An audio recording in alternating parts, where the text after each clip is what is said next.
마가복음 14장 27절에서 42절 함께 합독하겠습니다. 예수께서 제자들에게 이르시되 너희가 다 나를 버리리라. 이는 기록된 바 내가 목자를 치리니 양들이 흩어지리라 하였음이니라. 그러나 내가 살아난 후에 너희보다 먼저 갈릴리로 가리라. 베드로가 여짜오되 다 버릴지라도 나는 그리하지 않겠나이다. 예수께서 이르시되 내가 진실로 내게 이르노니 오늘 이 밤 닭이 2번 울기 전에 내가 3번 나를 부인하니라. 베드로가 힘있게 말하되 내가 주와 함께 죽을지언정 주를 부인하지 않겠나이다 하고 모든 제자도 이와 같이 말하니라.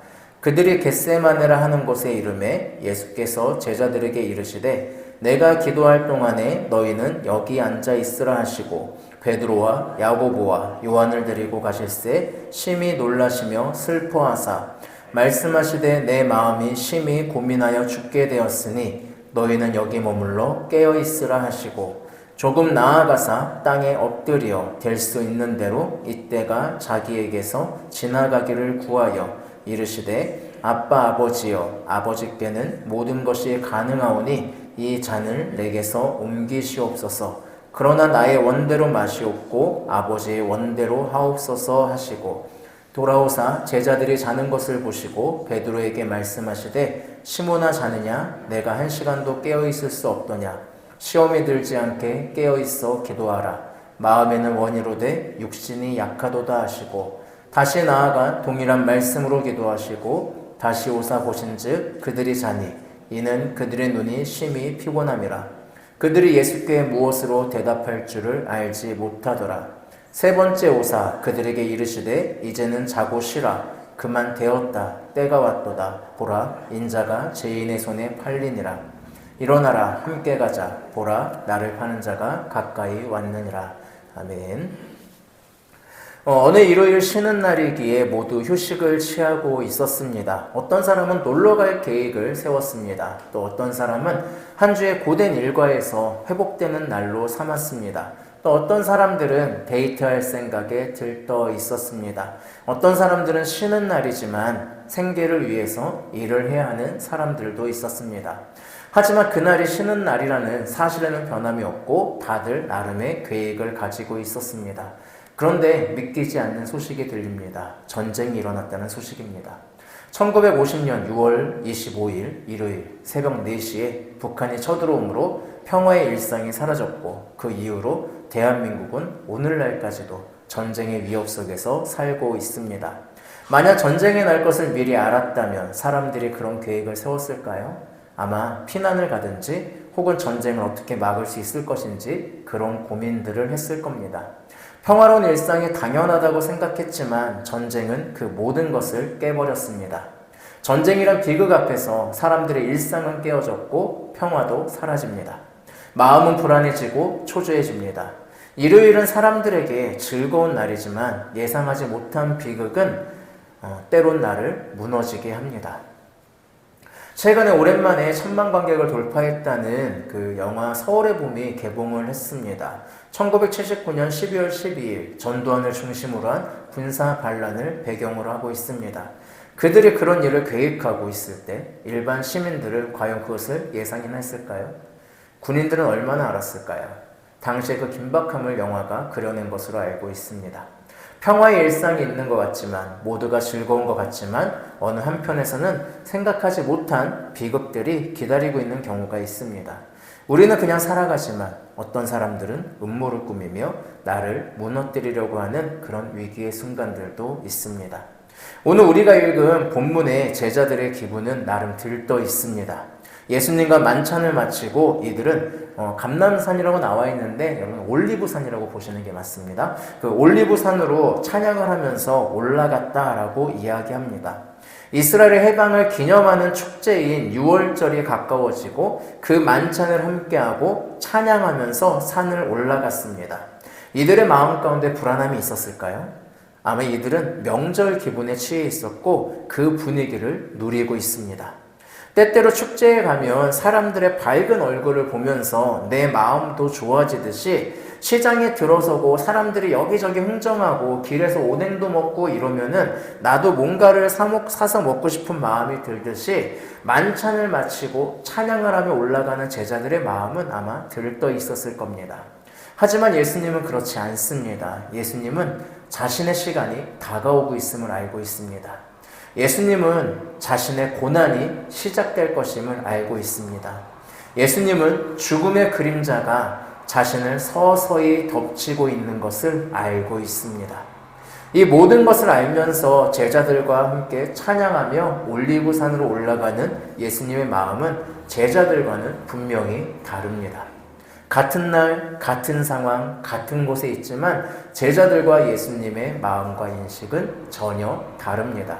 우리도 그럴 때가 있습니다. 같은 날, 같은 상황, 같은 곳에 있지만 서로의 생각과 바라보는 것이 다른 경우가 있습니다. 어떤 사람은 그냥 오늘 즐기자 하는 사람이 있는 반면 어떤 사람은 그곳의 미래를 보며 계획을 하는 사람들이 있습니다. 낡은 집들이 많은 곳에서 어떤 사람은 가난한 동네야 라고 하는 반면 어떤 사람은 이곳을 재개발하면 어떻게 변화될 수 있을까 이런 것들을 생각하는 사람들도 있습니다. 이런 거 우리는 뭐라고 부르죠? 동상이몽이라고 이야기합니다. 지금 예수님과 제자들이 그러합니다. 같은 장소에 같이 찬양을 하며 올라갔지만 제자들에게는 어느 유월절과 다를 바가 없습니다. 있다면 기존과 다른 유월절 만찬 정도.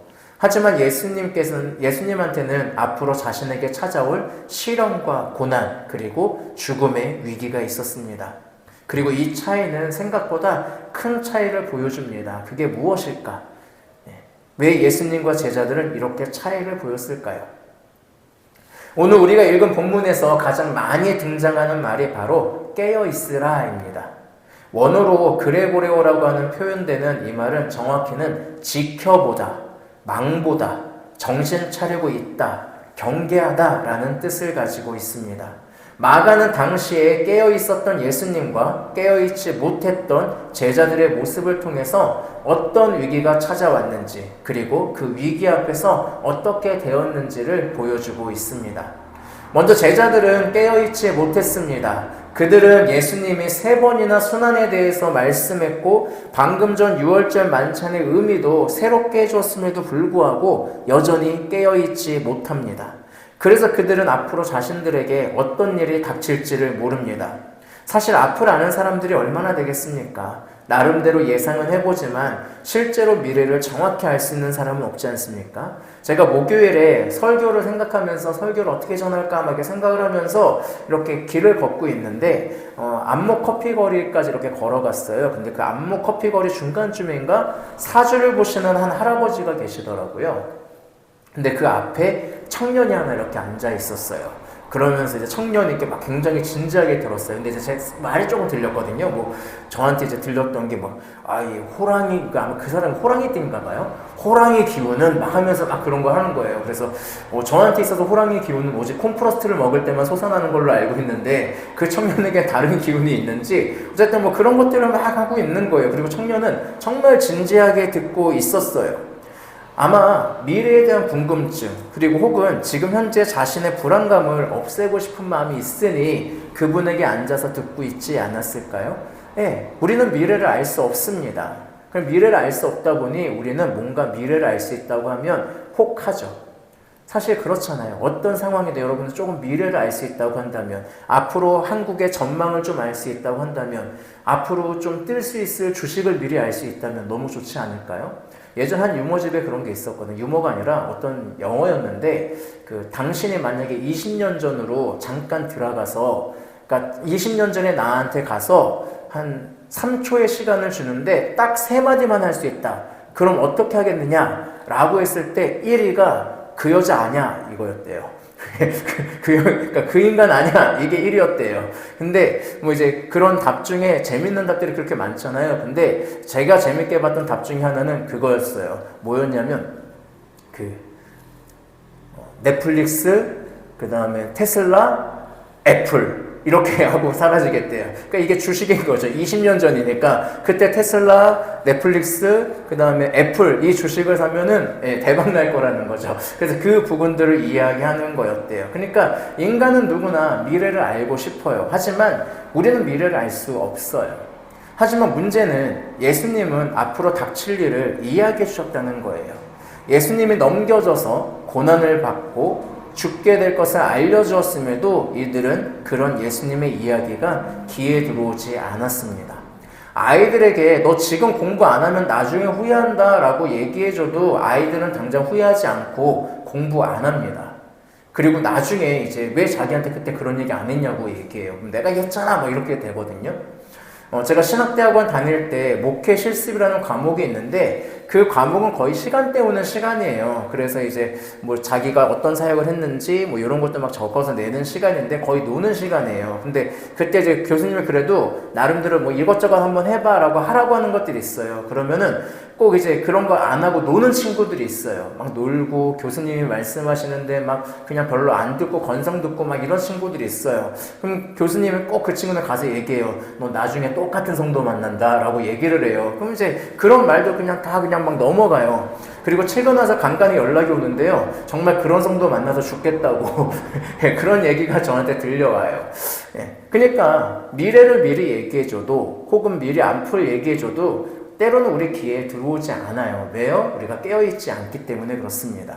지금 제자들은 영적으로 깨어있지 못해요. 그래서 이들은 예수님의 말씀에 귀를 기울이지 않았습니다. 생각해보세요. 불과 몇 시간 전에 예수님이 너희들 중 한 사람이 나를 배반할 것이다 라고 이야기했습니다. 올리브산에 올라왔는데 가룟 유다가 보이지 않아요. 예수님이 너희 중에 한 사람이 나를 배반할 거야 라고 얘기했고요. 올리브산 올라갔는데 지금 가룟 유다가 보이지 않아요. 그럼 제자들이 벌써 뭐지? 무슨 일이지 해야 되잖아요. 근데 요한복음인가요? 거기에 의하면 그냥 예수님이 뭔가 일 시켰나 보다 라고 생각했다고 해요. 그러니까 예수님의 이 말씀들이 귀에 들어오지 않은 거예요. 그러니까 이들은 그냥 찬양하면서 기분 들떠있는 채로 있는 거죠. 예수님은 죽을 것 같은데 제자들은 너무너무 지금 찬양하면서 신나 있는 거예요. 그러니 이들은 앞으로 찾아올 고난에 예수님이 가시는 길에 동참할 수가 없습니다. 그래서 예수님은 27절에서 너희가 다 나를 버리리라 라고 예언합니다. 앞으로 핑크빛 인생이 펼쳐질 거라 생각하며 들떠있는 제자들은요, 회색빛 미래 앞에서 여지없이 무너질 겁니다. 하지만 예수님의 이 말씀에 자신은 절대 그렇지 않다고 드러내고 싶어하는 한 사람이 있어요. 바로 베드로입니다. 29절에서 이야기하죠. 다 버릴지라도 나는 그리하지 않겠나이다. 정확히는 얘들은 다 그럴 수 있어요. 예수님, 요것들은 예수님을 버리고 도망갈 수 있어요. 근데 나는 그러지 않아요. 이게 베드로의 이 의미예요. 얘기하잖아요. 다 버릴지라도 얘기하잖아요. 그러니까 얘들은 그럴 만한 인간이에요. 맞아요. 얘들은 도망갈 수 있어요. 그런데 나는 달라요. 이게 베드로의 이야기입니다. 전 절대 그러지 않을 겁니다. 라고.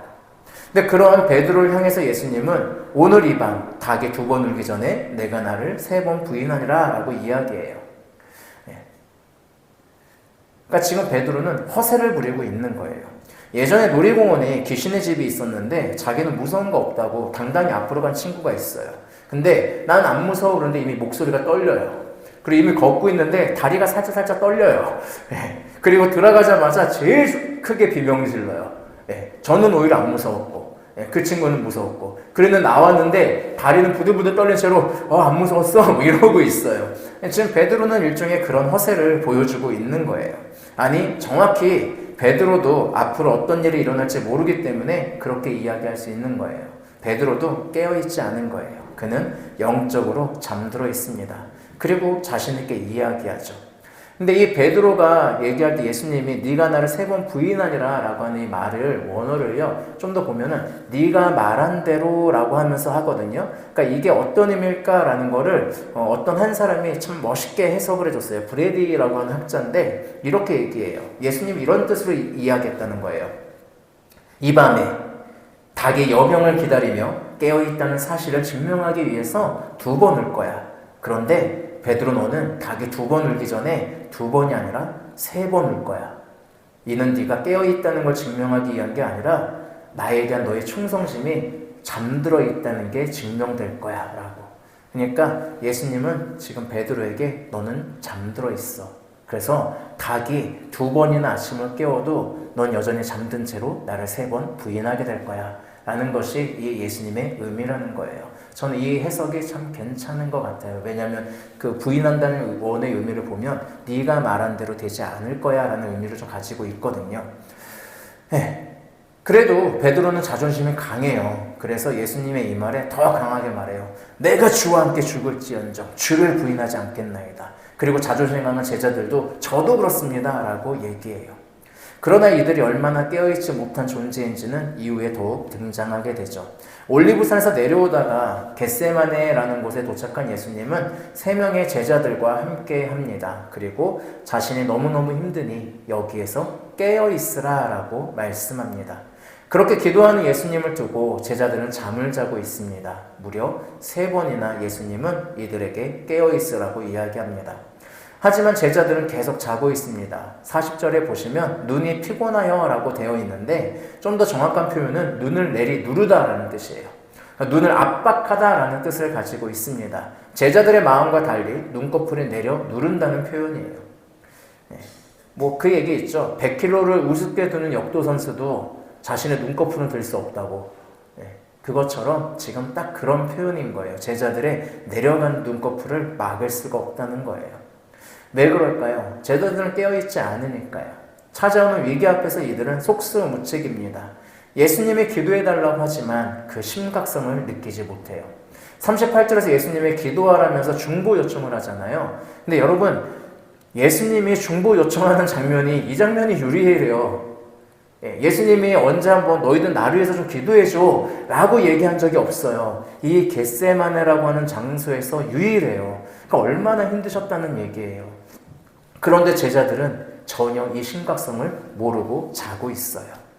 오늘날 우리도 제자들과 같을 때가 있습니다. 성경이 말하고 있는 것임에도 불구하고 그것에 눈 감고 깨어있지 않는 사람은 언제나 위기 속에 살아갑니다. 말씀이 이루어지고 있음에도 불구하고 깨닫지 못하고 살아갑니다. 그리고 왜 세상이 내 뜻대로 되지 않는가 이런 생각을 하며 살아가요.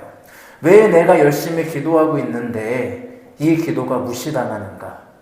내가 들은 신앙생활은 핑크빛이라고 들었는데 맑다고 들었는데 왜 나는 계속 잿빛 하늘만 가득하고 왜 나는 매일같이 흐린 날만 가득한가? 왜 그럴까요?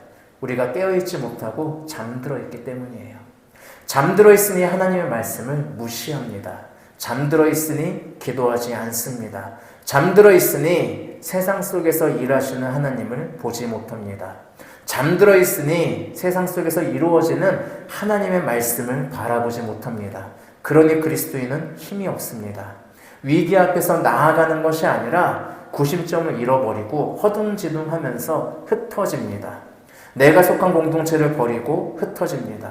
닥쳐온 위기에 무너져서 주저앉아서 난 모르겠다고, 도대체 예수님이 나한테 왜 이러는지 모르겠다면서 신앙을 부인하는 삶을 살아갑니다.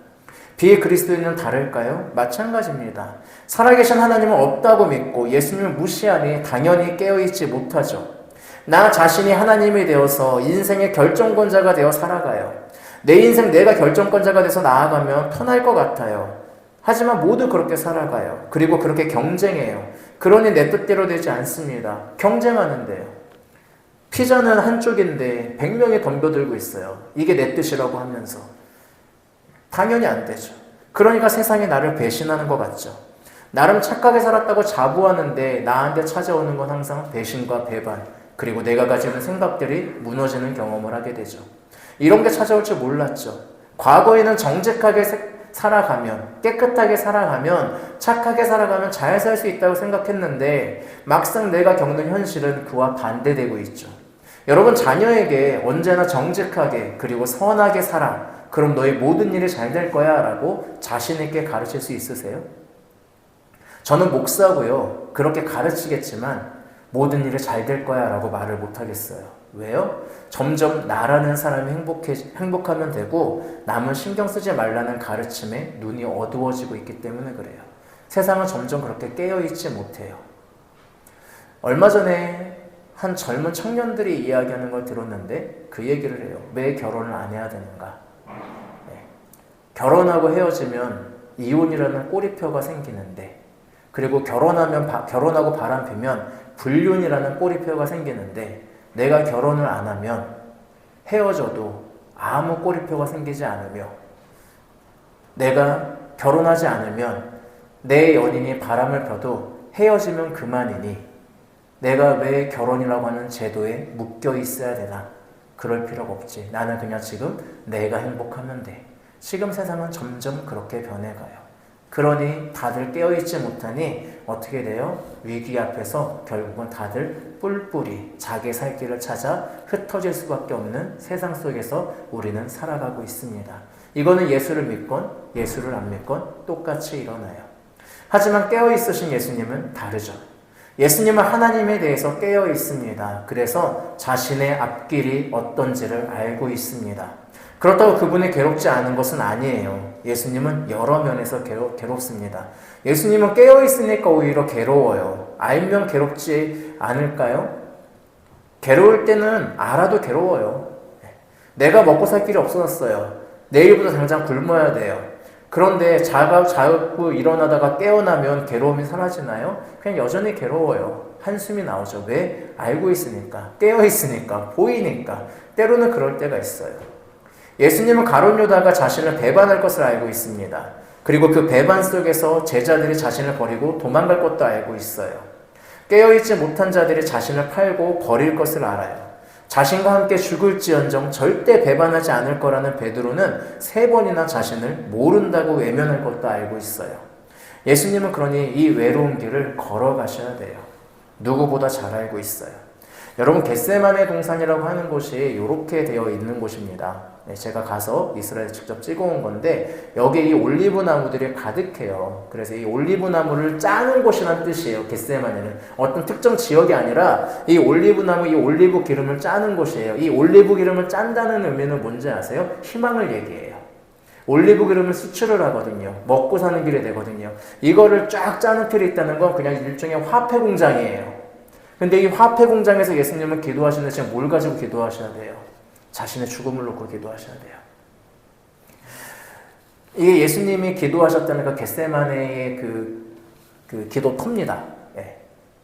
여기가 아마 그 기도터일 것이다 라고 얘기를 해요. 그래서 여기를 만지면서 저희 아내와 저도 여기를 원래 순례자들이 많아서 전혀 못 만져요. 여기를 들어가지 못하게 해요. 근데 지금 이스라엘이 전쟁 중이라 사람이 없어서 얼마든지 가서 만질 수가 있어요. 그래서 제가 여기서 막 만졌거든요. 그랬더니 얘기하더라고요. 교황이나 만졌는데 목사도 만졌습니다. 그래서 저도 여기 만지면서 기도했던 기억이 나요. 여기에서 예수님이 기도할 때의 의미가 뭐냐면 바닥에 떨어지다라는 그런 의미로 되어 있거든요. 원어가. 그러니까 이 도리에서 떨어지듯 기도하셨어요. 화폐 공장에서, 희망이 가득한 곳에서, 모두들 들떠있는 곳에서 예수님은요, 자신의 죽음을 놓고 기도해야 됐어요. 괴로움을 놓고 알고 있었어요. 종려나무 가지를 흔들면서 호산나 외치던 사람들이 십자가에 못 박으라 라고 몇 시간 뒤에 외칠 것을 예수님은 알고 계십니다. 그럼에도 불구하고 예수님은 깨어 계셨어요. 그렇기 때문에 예수님은 뭐라고 기도합니까? 이 잔을 내게서 옮기시옵소서라고 기도하죠. 당시 사람들에게 하나님이 주시는 잔은 하나님의 심판을 나타내는 비유적 표현이었습니다. 원어를 정확히 해석한다면 옮겨달라기보다는 가지고 가다, 데리고 가다에 가깝습니다. 왜냐하면 옮겨달라는 거는 뭔가 다른 사람이 겪게 해주세요 라는 것처럼 느껴지잖아요. 근데 그냥 하나님, 나에게 이 불행의 잔, 하나님의 심판의 잔을 나에게 주시는데 다시 가져가 주세요. 이 의미가 맞아요. 그만큼 괴로우셨다고요. 예수님은 남한테 옮겨달라고 한 게 아니라 제발 가져가 주세요. 제가 이거 안 가져갔으면 좋겠습니다. 제가 이거 안 했으면 좋겠습니다. 라고. 네. 아무리 의연해도 죽음 앞에서 인간은 누구나 두렵습니다. 그거는 예수님도 마찬가지예요. 우리가 죽으면 천국 간다고 외치지만 그럼에도 불구하고 정말 죽음이 우리 앞에 찾아오면 미루고 싶잖아요. 몸이 견딜 수 없이 아프면 아플수록 찾아오는 두려움 중 하나는 사실 이렇게 죽는 건가? 라는 거잖아요. 죽어도 건강해지고 싶은데 이게 우리의 마음이잖아요. 하지만 그 괴로움 속에서 그렇게 힘드신 가운데서도 예수님은 제자들과 달리 깨어 있습니다. 제자들이 깨어 있지 못하니 예수님을 지켜보지 못하죠. 바라보지 못하죠. 하나님의 뜻 생각도 하지 못합니다. 그들은 그냥 자기 생각에 빠져서 자고 있어요. 하지만 예수님은 깨어 있습니다. 나에게 닥칠 시련과 고난 그리고 죽음 이 모든 것을 알아요. 그리고 그것이 하나님의 뜻임도 알고 있습니다. 그것을 너무도 잘 알기에 예수님은 치열하게 기도합니다. 무려 3번이나 예수님은 이 잔을, 이 불행을, 이 고난을, 이 죽음을 거두어 달라고 하나님께 요청합니다. 하지만 예수님은 깨어있기 때문에 하나님의 뜻을 너무나도 잘 알고 계세요. 예수님은 깨어있기 때문에 인간이 죄로 인해 앞으로도 깨어나지 못할 존재가 될 수 있음을 너무나도 잘 알고 계세요. 그래서 그 치열함 속에서 예수님의 기도는 너무나도 아름답게 맞춰집니다. 뭐라고 얘기해요? 그러나 나의 뜻대로 마옵시고 아버지의 뜻대로 하옵소서. 우리는 보통 나의 뜻이 관철되기를 원하며 기도합니다. 하나님의 뜻이 아님을 알면서도 나를 위해서 하나님 내 뜻을 이루어주세요 라고 우리는 기도해요. 야곱은 나를 축복하지 않으면 이곳을 떠날 수 없다고 붙잡으며 기도했습니다. 그래도 자신의 뜻을 관철했을지 모르지만 하나님을 이겨먹은 자라는 그 소리를 들었지만 그는 절뚝거리는 신세로 살아가게 됐습니다. 절뚝발이 인생을 살게 되죠. 하나님을 이겨먹은 나라라고 하는 이스라엘은 자신들의 뜻만을 관철하는 삶을 살다가 목이 뻣뻣한 민족이라는 평가를 듣게 됩니다. 하나님의 왕임에도 불구하고 보이지 않는다는 이유로 왕을 달라는 말을 한 이스라엘은 결국 그 왕 때문에 어려움을 당하고 멸망의 길을 걸어가게 됩니다. 여러분, 깨어있지 못한 기도는 관철되더라도 이런 결과를 가져올 수 있습니다. 하지만 깨어있는 예수님의 기도는 다릅니다. 치열한 그 기도 속에서 예수님은 누구의 뜻? 나의 뜻이 아니라 하나님의 뜻을 우선시합니다. 이 잔을 거두어 달라는 예수님의 기도는 내 뜻대로 하지 마시고 아버지의 뜻대로 하옵소서라고 바뀌어갑니다. 그리고 예수님은 우리를 위해서, 인류를 위해서 희생하는 길을 걸어갑니다. 고난의 길이지만, 죽음의 길이지만, 내가 망하는 것처럼 보이는 길이지만 거기에는 하나님의 참뜻인 인류를 구원하는 길, 우리를 살리는 길이 그곳에서 열리게 됩니다. 만약에 하나님의 예수님 관철에서 십자가를 안 지셨다면 오늘날 인류는 어떻게 되었을까요? 제자들과 달리 깨어있는 예수님의 마지막 말씀은 일어나라 함께 가자입니다. 하나님의 뜻에 맞춘 예수님은 이제 망설이지 않습니다. 우리를 구원하시고 인류를 구원하시는 그 길을 향해서 나아갑니다. 우리를 향한 구원의 길은 이렇게 열리기 시작합니다. 그리고 우리는 관과하지만 28절에서 예수님이 이런 약속을 합니다. 내가 살아난 후 너희보다 먼저 갈릴리로 가리라. 제자들은 양과 같아서요, 깨어있지 못해서 목자를 잃으면 뿔뿔이 흩어지게 될 겁니다. 여기저기로 도망갈 거예요. 그들은 이제 목자 없는 양이 될 거예요. 하지만 예수님은 그런 제자들을 버리지 않으세요. 제자들은 예수님을 버립니다. 우리도 때론 예수님을 버립니다. 불안한 현실 앞에, 바뀌지 않는 현실 앞에, 내 마음대로 되지 않는 현실 앞에서, 내 기도대로 되지 않아서 화가 나서 예수님을 버리는 순간이 있습니다. 하지만 예수님은 그런 우리를 버리지 않으십니다. 오히려 우리가 예수님을 버리고 가는 그 자리에 먼저 가서 나를 기다리시는 분이 바로 예수님이십니다. 내가 먼저 갈릴리에 있을 거야. 그 얘기는 뭐예요? 아니, 네가 나를 버릴지라도 나는 너를 버리지 않고 네가 가는 그 자리에서 항상 너를 기다릴 거야. 이게 예수님의 약속이고 사랑입니다. 사랑하는 성도 여러분, 우리의 현실은 우리의 생각과 다를 수 있습니다. 내 마음대로 되지 않는 순간 있습니다. 내가 바라는 대로 되지 않을 수 있습니다. 그렇게 우리는 깨어 있어야 합니다. 주구장창 내가 원하는 것만을 이야기하는 기도가 아니라 그 기도 속에서 하나님의 뜻을 찾아야 합니다. 깨어서 기도할 때 하나님은 분명하게 자신의 뜻을 우리에게 보여줄 것입니다. 제가 같이 신대원에서 같이 자취하던 동생이 이번에 점촌에 있는 그 침례교회로 갔어요. 거기에 이제 담임 목사로 청빙을 받아서 갔습니다. 가서 이제 응원해주고 싶은 마음이 있다 보니 그곳에 있는 이제 유튜브로 이제 이렇게 예배 실황이 있더라고요. 그래서 예배 실황을 이렇게 봤어요. 성가대가 우리 교인보다 많아요. 지금 성가대가 현재 여기서 우리 예배드린 인원보다 많아요. 그러니까 꽤 탄탄한 곳으로 갔어요. 근데 그 친구가 신대원에 공부를 되게 못했거든요. 제가 이제 흔히 얘기하면 너의 학점으로 메이저리그 진출하면 최고의 투수가 될 거야. 야, 지금 학점이 이렇게 나와. 제가 그랬거든요. 그래 놀리던 친구예요. 근데 어쨌건 잘 됐어요. 그에 비하면 저는 그냥 겉으로 볼 때면 훨씬 더 작은 규모의 그런 교회에 있죠. 더 훨씬 더 불안정한 상황 속에 있죠. 공부한 거나 실력만 놓고 보면 뭐 건방진 말이지만 그 친구 제가 훨씬 더 잘해요. 그럼에도 불구하고 남들이 보면 그렇죠. 근데 그럼에도 불구하고 제가 실망하거나 그냥 나 왜 이러지? 하지 않을 수 있는 이유는 하나님의 뜻이 저는 여기 있음을 알기 때문입니다.